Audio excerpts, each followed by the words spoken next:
Welcome to another edition of the Two Worlds podcast. I'm one of your hosts, Jacob, and I have with me today my other co-host, who is... I am Barney. And Barney and I are looking forward to delving into the topic of children's books. And it's something that both of us have experience with, not only as having grown up with them and enjoying them when we were children, but also now both being parents and raising our own children. And there are a lot of wonderful and informative and interesting things that we can learn from children's books. And so just to get started, I wanted to ask you, Barney, how did you come up with the idea of exploring this? You had proposed it a few weeks ago that we could do it on our show. And I just would love to hear your thoughts about what drew you to this topic for today. Yeah, I guess I thought that since this was something that we both have a lot of experience with, like you mentioned, when we were little, and then also raising kids. And as I noticed that my kids still enjoy different children's books, and also my sons, when they were in kindergarten, and then the one son still is, every month the school gives them a picture book that they keep and bring home. And I thought this concept is universal of having kids books, children's books for kids to read, but kind of the way that they look or the stories that they tell are different enough in a way that it's pretty interesting to see how different cultures kind of look at the idea of children's books. So I thought that this kind of approaches our themes from a few different ways, and might be a lot of fun to look together and have a lot of show and tell today, I thought, for sure. So I thought we'll just get started and see how it goes. That sounds wonderful. Thank you. Yes. And so children's books are definitely something that bring us back to the early years. And when I was thinking about this topic, interestingly enough, I thought of my elementary school.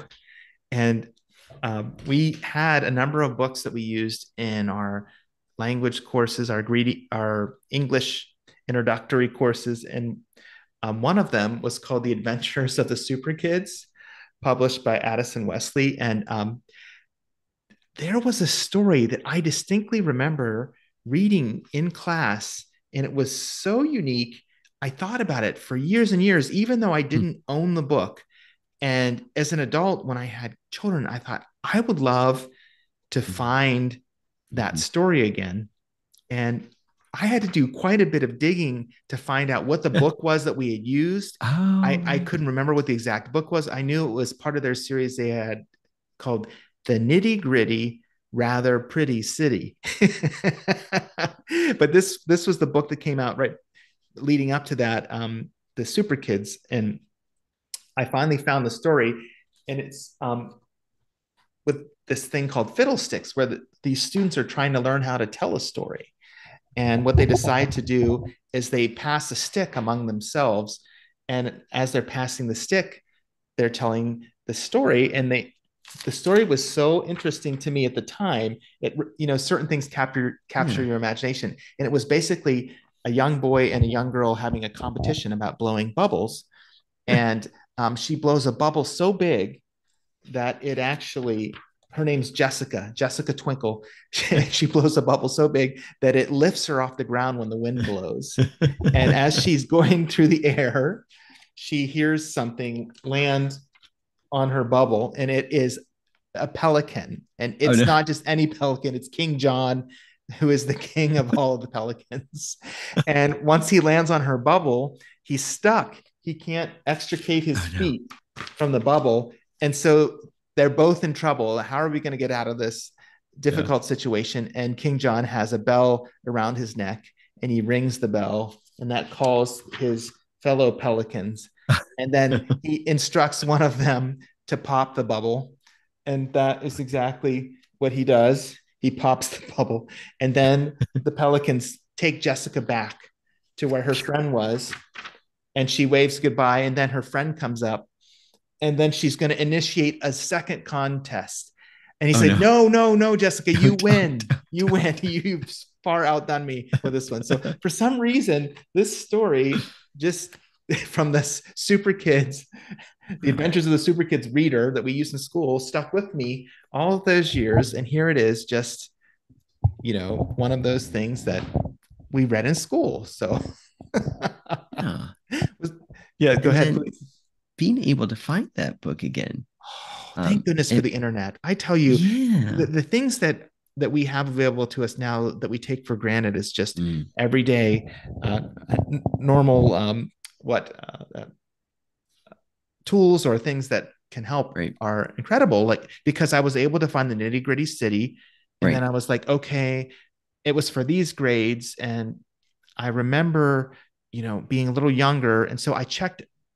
The public library system here in Ohio is really really good. We have this CleveNet library exchange network, and so I was able to check the nitty gritty city books out of the library, and then also Super Kids. And then I found the book, and I said yes. And so then once I verified it, then I purchased them. And eBay is amazing. You can find anything just about you want on eBay with enough patience and searching. So I was able to get them all quite affordably because apparently, 30 some, almost 40 some years later, people are not hoarding these old elementary school textbooks. I guess there's not a high demand or a big audience Right. clamoring to own those, but I got it in very good condition. So Yeah. Oh, wow. whichever Yeah, school really. had this was pretty, their students were careful or they just didn't use them much. I don't know what. Right.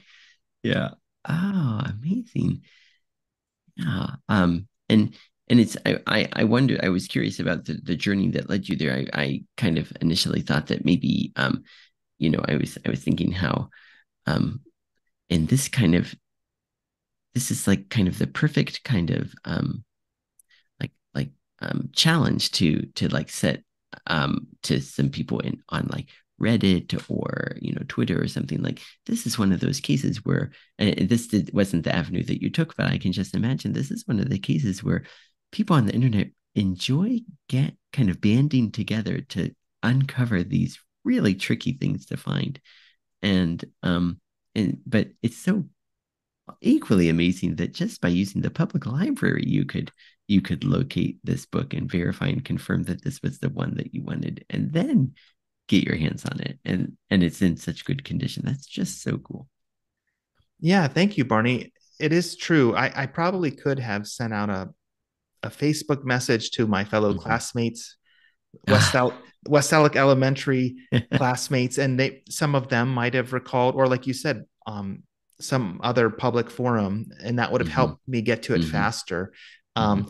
And I think I'm just a very nostalgic person, so sometimes if I get an idea in my mind, I have a memory, I kind of want to chase it down that rabbit hole to figure out what it's coming from and to see if I can actually uncover it. And so that was one of those memories slash mysteries that I was trying to solve. And yeah, and it was great to finally find it. It felt like, yes, yes, I've achieved it.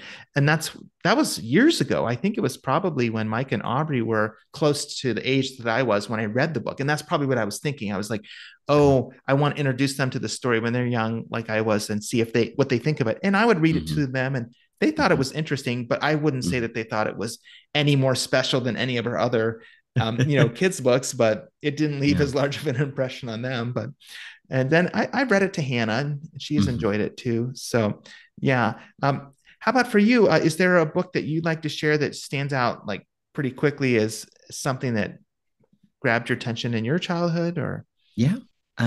But first, just before we yes, leave that thread, did you happen to take that book to Facebook to see others' reactions? Because I would imagine probably some of your classmates were probably equally enthralled with that story, and I wonder if if you had done that and how the reactions were, or if you haven't, maybe you should and see how they respond to that. you know what, Barney? I didn't do that. Mm-hmm. And now that you say Mm-hmm. that, Mm-hmm. I'm intrigued. I should check Right. and see. Yeah. Yeah. Yes. Yeah. Good. Yeah, that's a really Okay. good point. It's fascinating how memory works and Mm. what we remember, because I have a really good friend from those years, Joe Capizzuto, and I have Oh, mentioned him to you before. yeah. Um, and we've reminisced about various things, and I'll remember very particular certain things about events or Mhm. activities that we did, and he might not necessarily remember that same thing, and then he might remember a specific thing that I don't remember. And it's funny Mhm. how particular and unique. I mean, there are definitely those things that overlap, and we're both like, Yeah. yes, Oh yeah. But Oh I yeah. I wonder if this one. It's a really good question. If this one captured anybody else's attention or imagination, or if it was just me from among my friends Yeah. in that circle. I don't know. But I love that. Thanks for this. Thanks Hmm. for Hmm. suggesting that. Yeah. From my childhood, actually, I have two that I'd like to share. One of amongst a huge stack here, but one is I think that this was always the Frog and Toad were Yes, I such had a that book. I love that huge, book. huge, Yes. huge thing in our family. My brother did it, and then my mom sent this to me, and I have another one actually that I I read it to Jay's kids.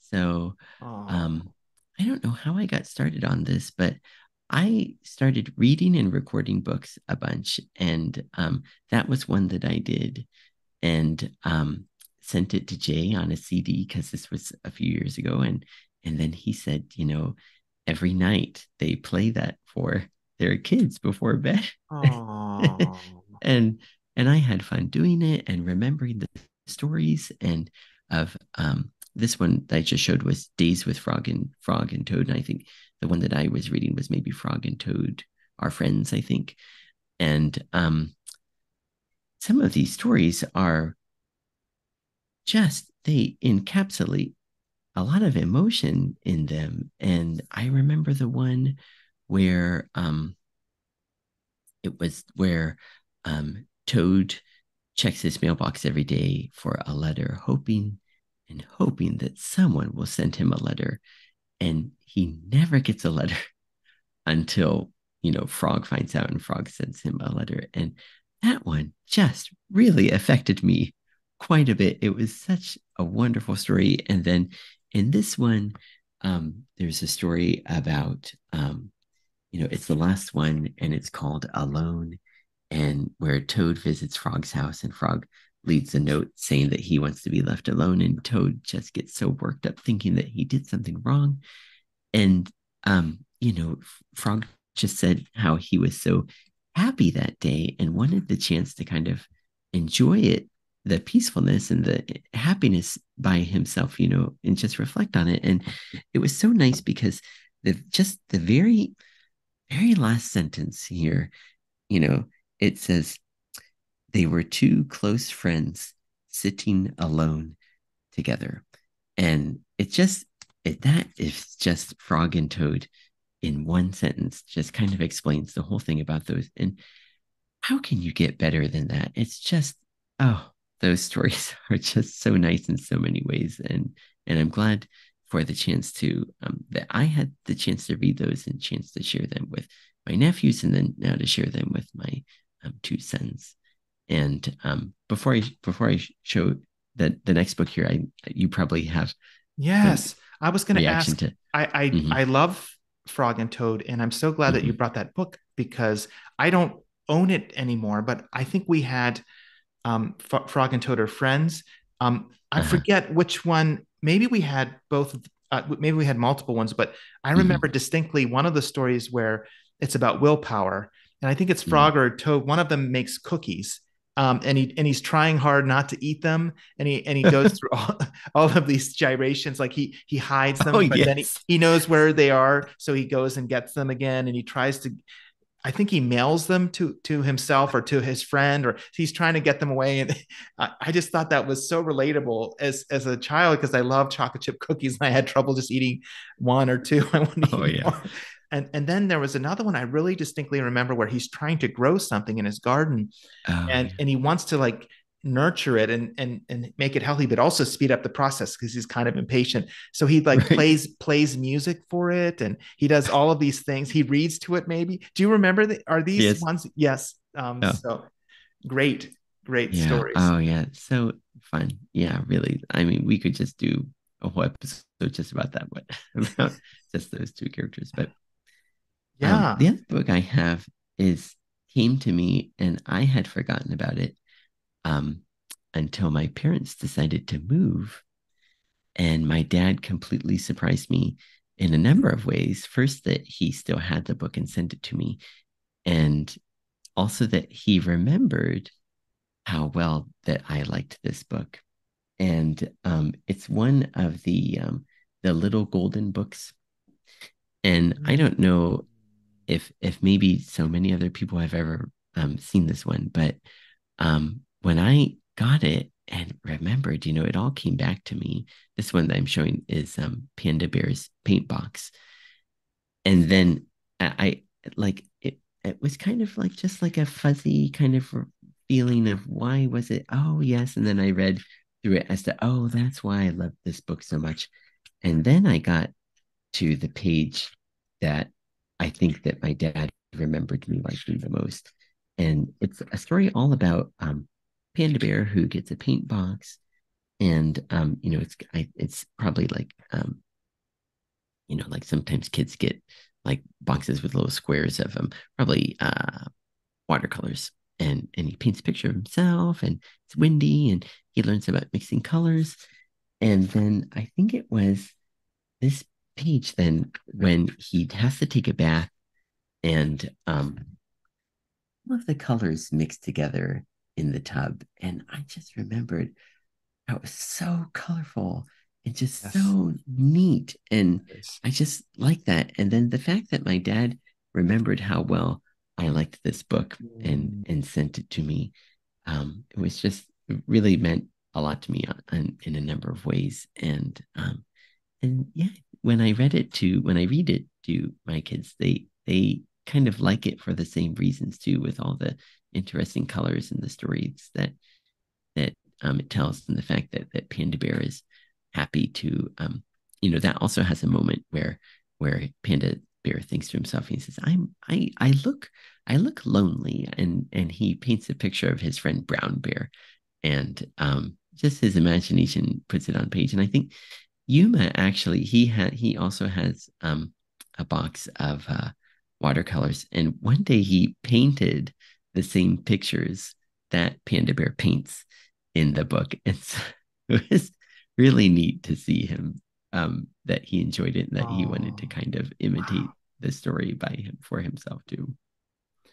I love that story because you had kind of forgotten about it, and then your dad had enough uh, thoughtfulness to, I mean, just awareness that it might be meaningful to you. That he Mm-hmm. took the time to save that and get it to you, and then it came back, all of that, Mm-hmm. the enjoyment that you'd had, and now you've been able to share it. Oh, I love that. Mm-hmm. Um, I think there is something very special about early memory, early childhood memory, and the whatever it is, a book or a toy or a person or a smell or food or whatever, the things that unlock those and then help us go back. And then it's even better than when you're able to not only tell a story, but share some of that joy with your kids. So that's why these children's books are such good vehicles for that, because to see, will they capture their imagination too? And um, I was talking with Katie about today's episode, my wife Katie, and she has a book like that for her when she was a little child. And this might not be one that people necessarily know, but it's called The Good Night Book. And it's all about the bedtime routine of this little girl. And it just so much paralleled Katie's bedtime routine. And who knows, maybe this book informed some of how Uh-huh, her parents uh-huh. talked to Katie about Right. bedtime. Yeah. Remember in the bedtime book, but basically, she just loved this art style because in it, this little girl is getting ready for bed. She's getting on her pajamas or actually she's getting ready to take a bath, and then her mom gives her a nice bath, and Katie would always take a bath before bed, and then she's getting her pajamas on real carefully there, buttoning things up Uh-huh. and standing on the stool to brush her teeth Mhm. before bed because it's always good to do that. And her dad reads her a bedtime story, which is something that we still do in our home. And Katie's home as well, they would read to her. And then there's a little bedtime prayer, and then the mom tucks her in. And Then the last scene, and this was Katie's favorite, was her room at night when the lights turned off and the windows are open and the wind is blowing in, and this little girl is resting, and it just felt so inviting. And Katie just loved the art style, and it just made her think of her. And so this is probably her equivalent to the things that we've already been sharing. And it's neat for me to hear her story and then say, oh, like I can see how that not only was meaningful to you then, Katie, but now is part of the routine we have for our children. And so, yeah, thanks for listening. Have you ever asked Ayako about any of the children's books that they read to her when she was growing up? Yeah, I not directly, but I know that there's one very famous children's book that I think probably everybody has. I know that actually Pastor Kimiaki Sensei, he gave us that book when Yuma was born. And Ayako said, "Oh yes, yes, she knows she had that one too." And but I have to imagine that probably she probably had a lot of good stories because her mom was um was a daycare teacher, and so I'm sure her mom probably read lots and lots of stories and got very very good at reading. So I'm sure that she thought about the stories that she wanted to be sure to tell her kids too. But yeah, I never had the chance. I never thought about um asking Ayako about that, and I don't know if it's because maybe I knew that our kids were getting lots of Japanese stories in school, so I wanted to make sure that they got lots of English stories here at home as well. But yeah, I think that she must have had a lot of fun stories to share too. But I'm just not so sure which ones exactly that she did. Yeah. Um, well, maybe there's one more I could share quickly before Mm-hmm. we transition. And this is one that, you know, talking about books that everybody would know. Green Eggs and Ham is one of those Mm-hmm. that are just ubiquitous in the American context. But interestingly enough, Dr. Seuss happened to be in the same department during World War II that Stan Lee was in when they joined the service. And it was a department where they wrote literature like for the morale of the troops and tried to like write stories, and because they both had like a writing background. And then after the war, you know, Stan Lee goes on to work for Marvel Comics and become the Right. well-known, you know, person that he was in that sphere. And then Dr. Seuss goes on, you know, I forget his actual name. I know Right. Dr. Seuss is. Do you know it? Oh, It's fine. It's fine. I feel like But there's yeah. but anyway, I just thought it was so interesting that they were contemporaries and they knew each other when they were served in the military. But anyway, the reason why this book stands out to me, other than just being a really interesting Mm-hmm. premise, you know, a debate about whether or not green eggs and ham would be a good food to eat, and one Right. person Right. imploring the And other right, throughout the whole book, refusing. It like, will you mustn't try be. Yeah, this I green eggs just and ham? no and, matter and, what and you say, no, I will just I never just try. can't Yeah. bear it. No. And then all the way to the moment at the end where, after all of this adventure and all of this imploring, Sam decides, I think I will try it. I Yeah. might as well if it'll make Right. this person stop bothering me. And I love the moment where he says, say, I like green eggs and ham. Yes, I I do. I know. like them, Sam. I do. Finally. Oh, I guess Sam is maybe not the name of the person who eats the eggs. It might, maybe it's the person who's Mm, wanting him to mm, eat. But mm. anyway, I just, and then I love when he walks off with and with a smile on his face. Yes. So my grandmother had a whole stack of books talking about, as you were earlier, Ayako's mom having served with daycare children. My grandmother had a huge stack of books because she did the same, and this was one of the ones in her pile that I always would enjoy, and she would read it to me. And so Mhm, that's another mhm, one that takes me back. mhm. So how about back to you? Are there any Dr. Seuss books or other really well known books that stand out to you as? Oh yeah, I really enjoyed the Dr. Seuss books a lot, and I really hoped that my kids would be interested in them too, because I really enjoy books that rhyme as those do, and I also like that Dr. Seuss uses a lot of his own words Oh, comes up yes. with just a lot of words that could mean anything, and the world in with various worlds that they take place in, where not everything, where like physics is different or whatnot, gravity is different, things don't aren't necessarily the way that would work that way here. But um I like that. I like that there's so much imagination in there. And we have read a few, and we got a few out of the library here. Actually, thankfully, the library here has some English books, and they really liked those that we read. We did Green Eggs and Ham too, and we did Cat in the Hat that they really liked. And then we have a few here that we read from time to time. But another one that was such a big series at our house that we liked so much were the Richard Scarry books. Oh, And yes, yes. yes, and as my kids also like cars and trucks, then I had to get them cars and trucks and things that go. And the thing that is so much fun about this one is looking for Goldbug. Um, so maybe you also remember. I remember so well that like Craig and Christy and Jay and I would kind of have like competition that almost morphed into fights about who could find Goldbug first. And Yuma gets a little bit competitive too. And then, thankfully he and I kind of have an understanding that yeah, I know that he knows where it is, and let's just let Silas try and find it too. And they just enjoy it. But I like these books too because they're always a little bit silly as well, where like there's like the alligator car or like a pencil car, and there's one page where they're driving, and because this story is actually very lengthy, so I I at times kind of hoped that they wouldn't ask me to read it before bed because it's 70 pages long. Even though the text is not so much, it's mostly pictures, but sometimes they say, read everything.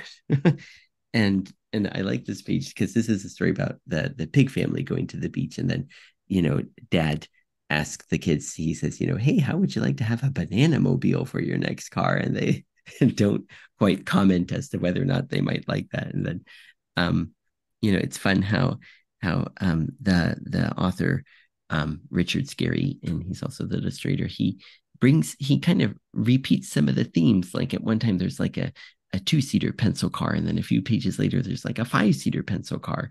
And that too, with the imagination and the things that are involved with that, and also like the realistic um vehicles that are in there too. As my kids, they both like trucks, like they've got a grader in there, they've got a ditch digger, they've got an excavator, and those are things that they relate to as well. And it's also neat, since it's from quite a few years ago, it's neat to see kind of the technology or the way that things, Mm. that the cars and trucks that were more, that the realistic ones that were more prevalent back then, like especially things powered by steam. And and so it's fun to see that and show that to my kids while just enjoying the fun story and the imagination that goes with the illustrations there. And I like the unique style of illustration that he has too. Oh, 100%. Yeah, that's a great example. And I'm really glad that you mentioned too a series of books, because when you find a good series, that's a treasure. And there's one series that I wanted to bring up, and I don't know to what extent you had read these, but the Berenstain Bears books. Yeah. Mhm. Yes, we have so many of these, and really, in Katie's home, these were super popular. We had some, but she had many, many volumes. But I've been surprised at how helpful those books are for topics in parenting. Like there's one about going to the dentist, and there's one about having a messy room, and one about too much TV, and one about stress from school and like getting a bad grade. And so many times we've been able to draw on lessons from those books when we're talking with our kids. And like one of the ones, and they did not like this at the time, but it's a book that talks about the gimmies, Uh, where people get too much of what they want and they get spoiled and they get a bad case of the gimmies, where they're a little bit, um, over focused on getting the instant gratification. And so, without calling out a person's behavior particularly, we can be like, oh, remember the Bernstein Bears books with the gimmies? And they'd be like, oh yeah, the gimmies. And then they'd be like, they get to look like, but we, try not to like be over the top with Right, it. right. But then but we'd be like, well, we don't want to have the gimmies, right? And they're like, we don't want to have the gimmies. And they'd be like, hey, mom and dad, like, that's a good point, but it's not a perfect thing, but and all I'm saying is in a number of cases it was a reference point. Like and sometimes the kids would bring them up to the funny stories about the messy room. The mom goes in to clean the messy room and she's like hurts her foot on one of the toys that's on the floor that she doesn't see, and so she gets a big box and starts throwing stuff in it from the floor, and she says, let's get rid of this junk, and the kids hear and they're like, junk, no. And so the dad comes in and they organize all of their things neatly. Eventually that's the solution in the boxes, and then they enjoy the room better. But and we ended up doing something like that at one point, in one of our kids' rooms. So I don't know. It just it's nice when a book has these connections with um, childhood and parenting, that it's entertaining for the kid and it's entertaining for the parent, because the child can see in the book sometimes the parents make mistakes and grow, and then sometimes in the book they see the other children making mistakes and they can learn from that. So Berenstain Bears. And then just as a funny thing, I always thought it was the Berenstein Bears, Mhm. but evidently there has been some um, discrepancy about the spelling. A lot of people assume it's like Berenstein with an E, but it's Berenstain. And so sometimes that's been something in popular culture that has come up. Like, what is the real spelling of that? Many people think it's with an E at the end, but it's Yes. actually the with an A. Oh, maybe I didn't hold up their name. Their name is at the bottom. I don't know if you can see. Right. Um, yeah, Stain at the very end Mm. of the. So there was a joke about it in a show I was watching, and it's like, oh wow, that's true. One of those things that everybody remembers it one way, but you go back and Yeah. it's actually subtly different. So Bernstain. So Mm.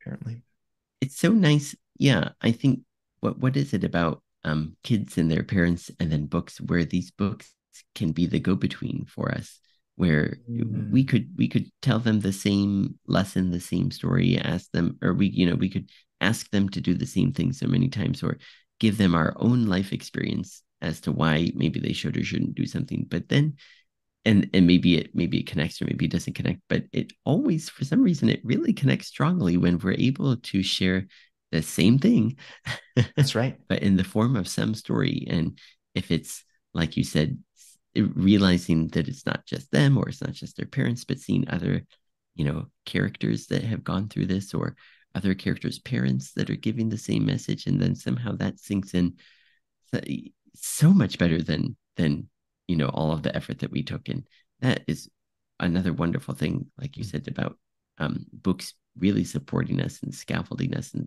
helping us to get the message across to our kids of what's important or not important, or why, or uh, um, um, or important lessons, like especially thinking of like the children's Bible, how kids really tend to remember those stories oh so well, just seeing them um, done at their level, and Mm. retain that. And I'm always so surprised to see how well my kids paid attention to those stories, even when I wasn't sure if they were at the time or not.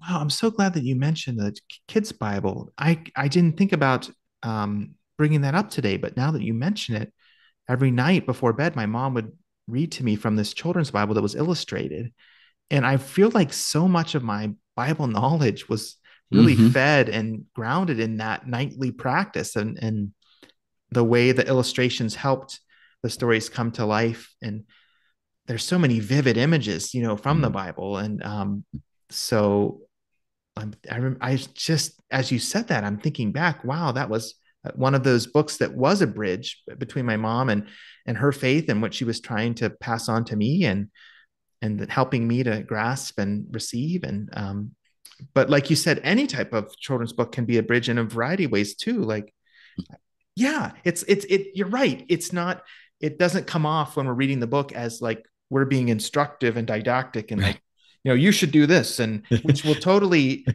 turn a child's brain off or make them not want to like Yeah. engage with that. But somehow when it's another character, even if we're voicing that character, like as we read off the page, that makes it accessible. There's a truth to that. I think even for adults, like when we relate to others, can we find common reference points instead of I mean, there are times when one has to be didactic or instructive. Mhm. If you're supervising someone and like there needs to be some kind of direct conversation. Sometimes you can't always point to another reference point, but it is helpful in human communication to do that sometimes. So I'm glad you brought that up.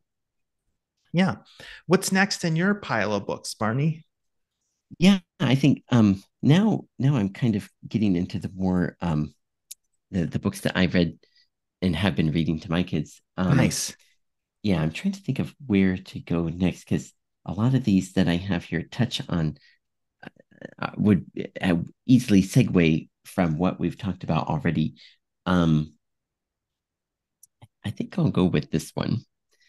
And this goes along the line of like us kind of how we're using books and whatnot as a way to kind of share what we have enjoyed with our kids. And I knew that my kids needed to learn the ABCs and they needed to learn them in a very specific way, the right way, which of course is in the galactic common language. So that is why I had to get the Star Wars ABC3PO book. I loved how you introduced that. Thank Oh, you. that is the right way, Barney. That Clearly. is, isn't it? Yes. Right. This is a very recent one. So it even has Poe, it even has Kylo Ren in it.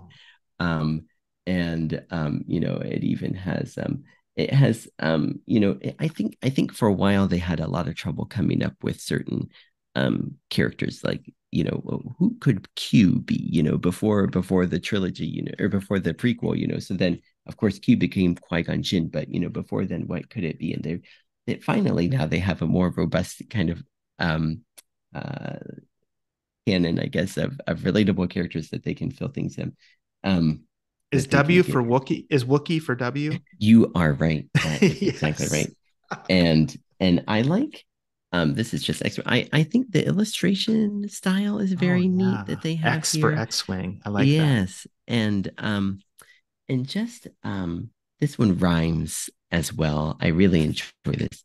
I'll just go ahead and give us A. Any guesses who A might be, Jacob? Alderaan. No. Okay. Here it is. A is for Akbar. Akbar. Yes, Okay. poor Akbar. He tried. It really wasn't his fault. Blame those Empire thugs. It was a total assault. Unseen and unplanned for. He didn't know what to do. So he yelled, "It's a trap." And the phrase stuck like glue. And Oh so we wow.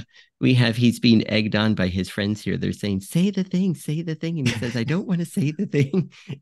So they That's awesome. I love yes, that. yeah. Oh, what a great choice. And my So kids really fun. like it, but Yuma is not a big fan of V. He doesn't like to see Darth Vader so well, but um I'll Oh, just kind of show these here, but it yeah. is fun. Like S is for Stormtrooper, and they make a point of saying how their aim is so bad, and he's like inches away from the target, and he just can't hit it.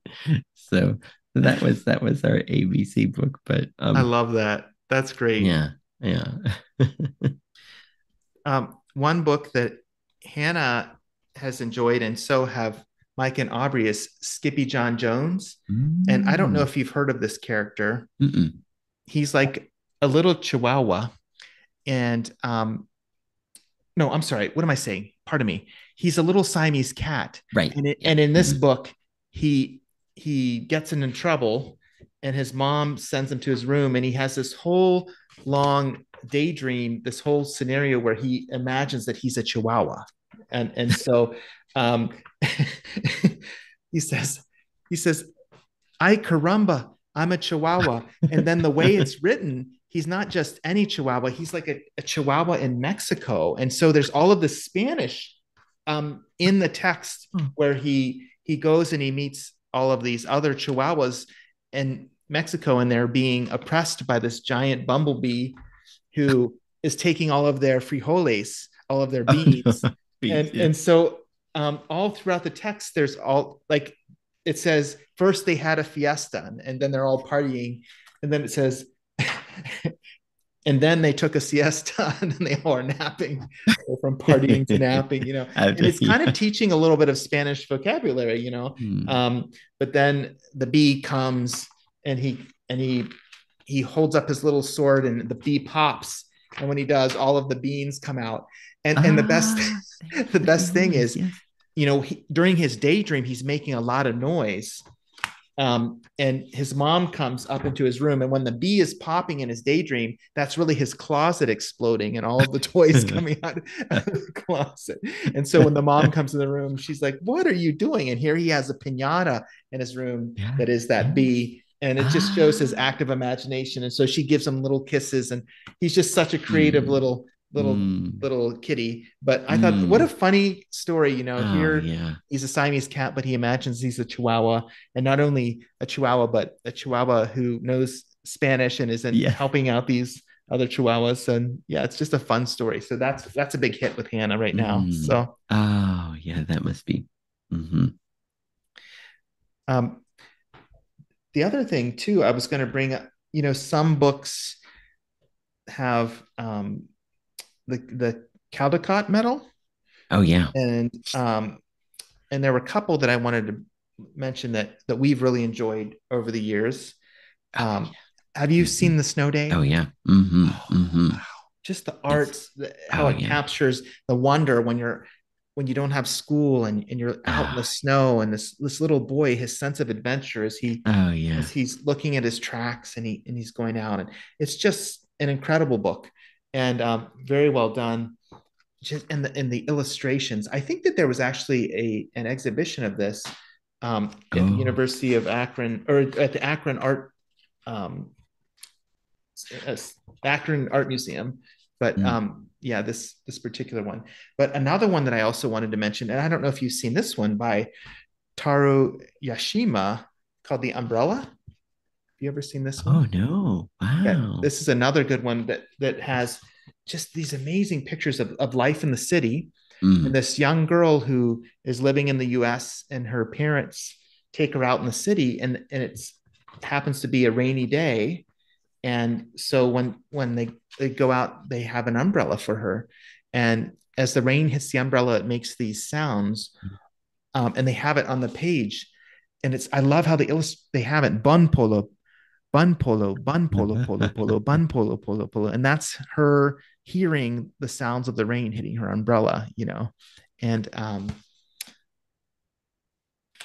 just the it's kind of about her parents really, like you said, a lot of children's books that are really good have a deeper sense of like emotional reality, or Mm. situation. And this is her dad getting her after school, and just the way her parents are portrayed as these caring Mm. presences in her life. And as she walks home, there's her dad beside her, and he looks so big as kind of protecting her. And there she is with her umbrella, and she just feels safe and secure with him by her side. And Mm. and her mom was like that in the beginning of the story. And then it ends with her as an adult reminiscing back Mm. about her life, and there she is all grown up. And so it's just a fantastic book. And then it says her name Momo means Oh yeah. peach. Is that right? Is Mm-hmm. that Mm-hmm. Mm-hmm. so? Yeah. So I Mm. thought that's kind of a neat one. I don't know, in Japan if this would be known, but having been like a Japanese artist and Yeah. author, that would be kind Wow. of interesting. I want to search about that one. The Yeah. And umbrella. Yeah. I Or, I I like how these are all Caldecott books, but the art style is so different, and that the yes. the committee recognizes that beautiful books can all look very differently. Um, I happen to one of the ones chose was also a Oh, Caldecott book. yes. Yes. All the world. Yes, you know this one. Yeah, my I think mom I've seen that before. Yes.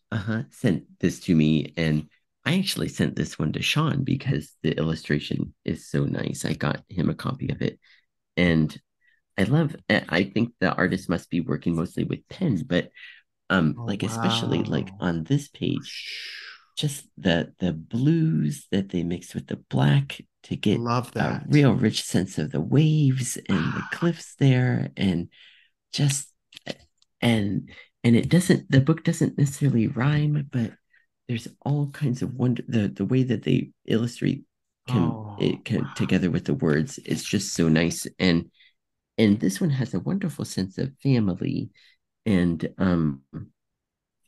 and I also, getting a little caught up, I also really like how this book ends too.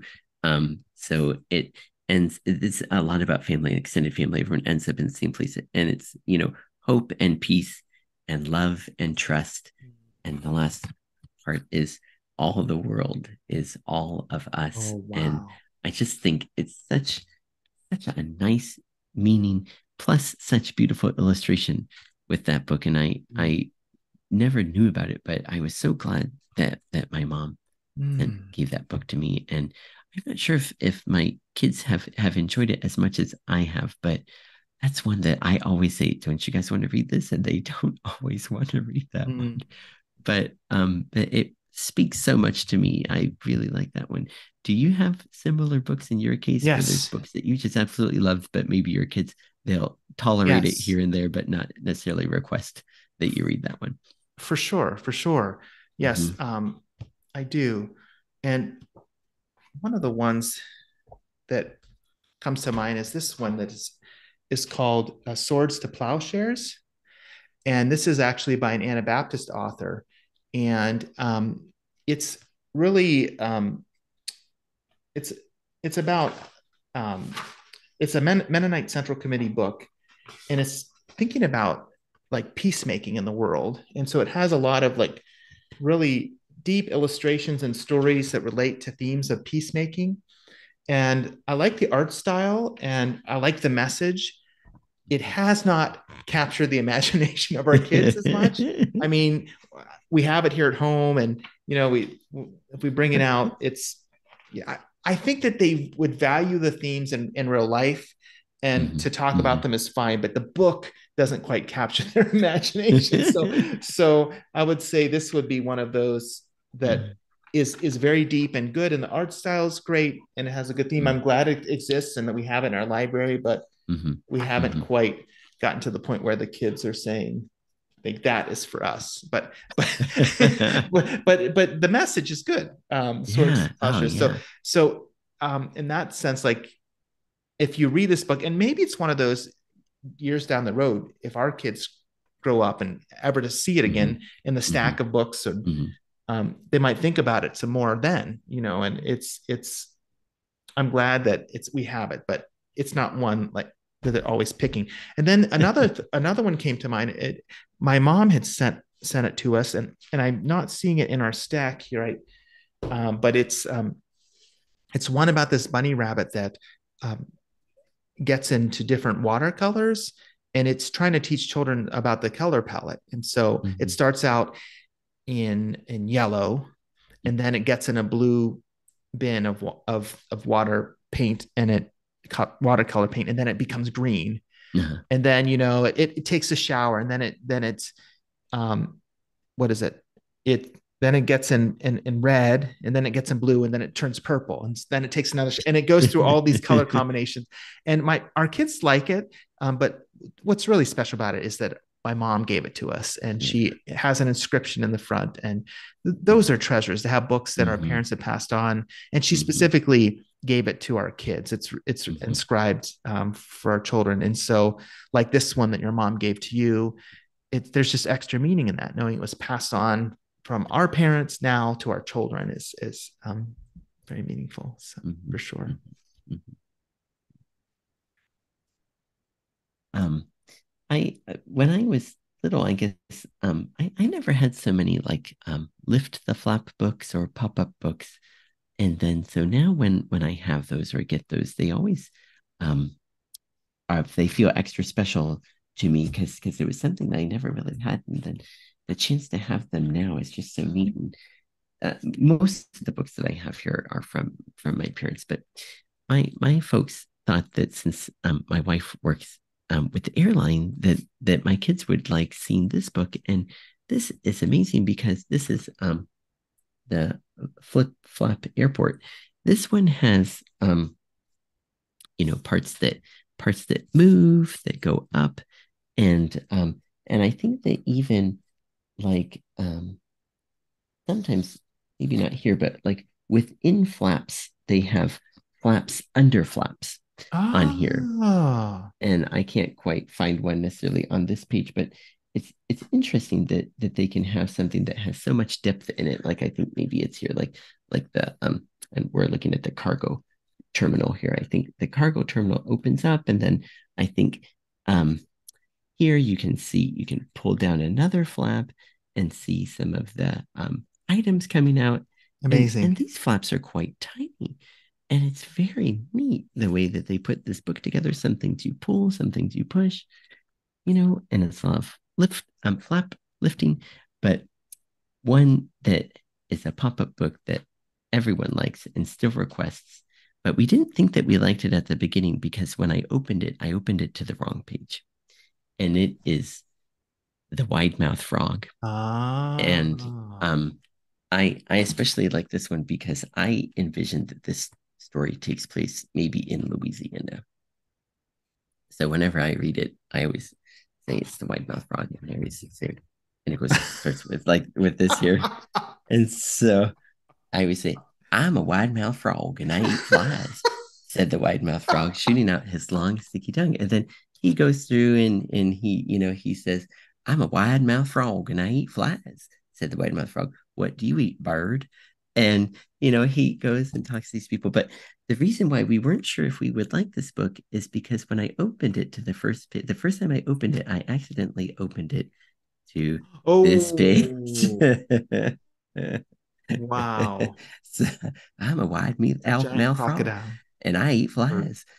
What do you eat, alligator? alligator. And Yes. yes, and he eats wide mouth frogs, he says. And it's very Oh, funny because then he puckers his lips and he said, ooh, you don't see many of them around here, do you?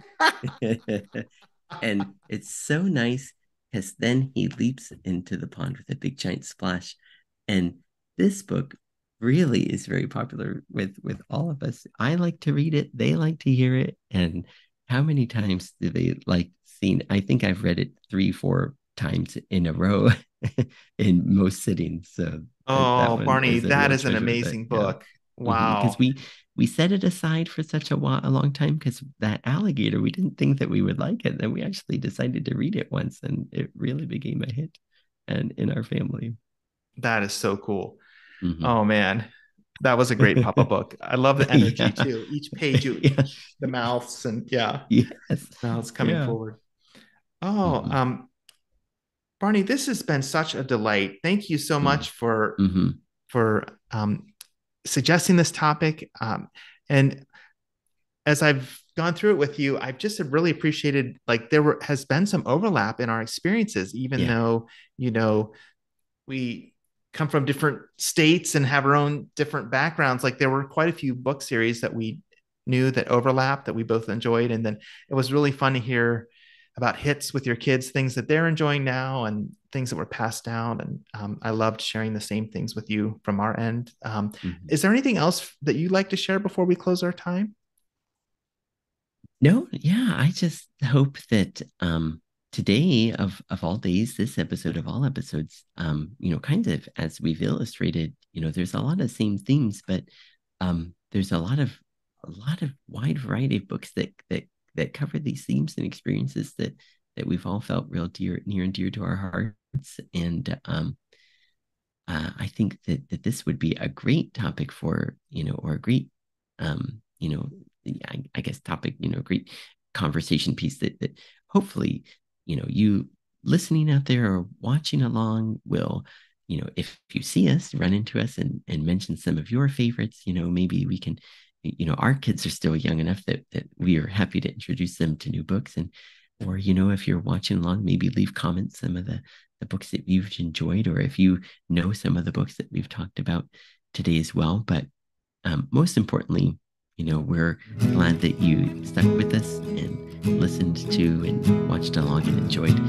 hearing us talk about the experiences that we had that when we were young, and the experiences that we've had the chance to share with our kids. And we're very thankful for you staying with us and tuning in each time for the Two World podcast. And we hope that you, as we are looking forward to the next episode. And so for Jacob, I am Barney, and we will see you guys all again